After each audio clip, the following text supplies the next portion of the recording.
Alright, if any of you guys have a second gen Dodge Ram and you've been getting water in the cab and aren't sure how, and you feel like you've tried chasing down the other explanations like a loose door or old door seal, and up by your front cowl and all that, then this might be the video for you. So I had to replace this light a while back. I went to go replace some bulbs and I was testing to see if they worked. I'd set a brick on the pedal, and when I did that, I didn't take it off right away, so the original factory fixture was dangling, and the bulbs were kind of like separate anyways. I melted the plastic, so I had to get a replacement LED one for like 20 bucks, and it works pretty good. But I got the seal that came with it, got a little jank when I was putting it in, so when I started getting water in the cab inexplicably, I kind of always assumed it was that seal. But then, you know, some people mentioned the rain channels, and I've heard that term thrown out a lot on vehicles, but I've never really messed with them or anything.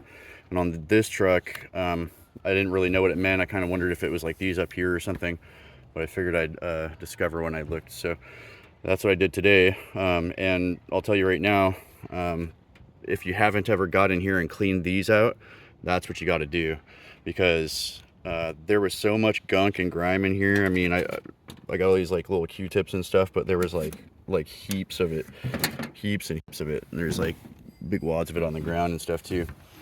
But you know, when water runs down the roof and stuff, it gets into these channels, and it's supposed to flow back here, hit this rear window seal, and flow down. I don't know if you can see, see that channel right there? It's supposed to flow right out of there.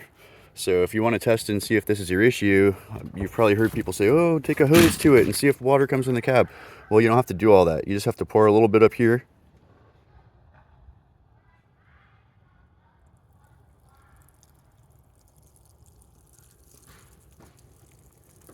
And you see how it's just flowing right out? That's because the window channels, or the rain channel, is clean, and water can flow through there now. And if it can't flow through there, what happens is it backs up, and just like this seal comes up and around, that seal on the inside of the cab goes up and around.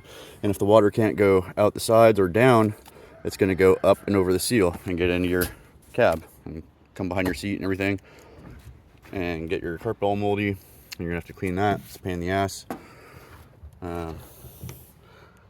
By the way, if you do get a bunch of mold growth in your truck or your car and it's like all over the seats and stuff, first thing to start with, I mean, if you're not scared of some mold, take your air compressor wand with a blower and just open all the doors, and it blows right out pretty much. That fuzzy mold does. Once it's blown out, then you go through and shampoo, of course. But it's just a little less time consuming and annoying than trying to go around vacuuming it all off, and it seems to work better.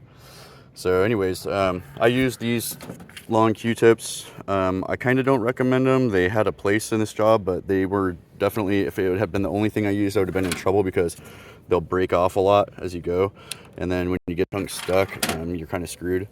What you could look for is one of these things, like on Amazon. My wife bought these metal reusable drinking straws, and this is supposed to be for cleaning those. So now I got to get this clean and put it back in, pretend like nothing ever happened. Hope she doesn't notice. I'm just kidding, I'm going to buy her a new one. But it's flexible, it's very flexible, and it's got that plastic tip on it so that it can kind of help push things through, but it won't scratch up the paint. Oops, sorry. So it won't scratch up the paint.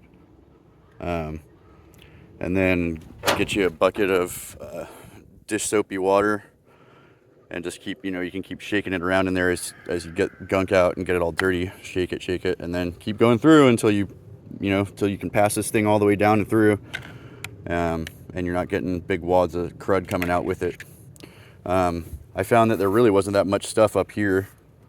It was all really down here because of, you know, if you look around, the pine needles and stuff, and things just get backed up in here and stuck. So it didn't look like there was a whole lot going on inside here either. I mean, maybe a little bit of stuff got in, but I don't think that's where most of my water was coming from. So, all right, hope that helps.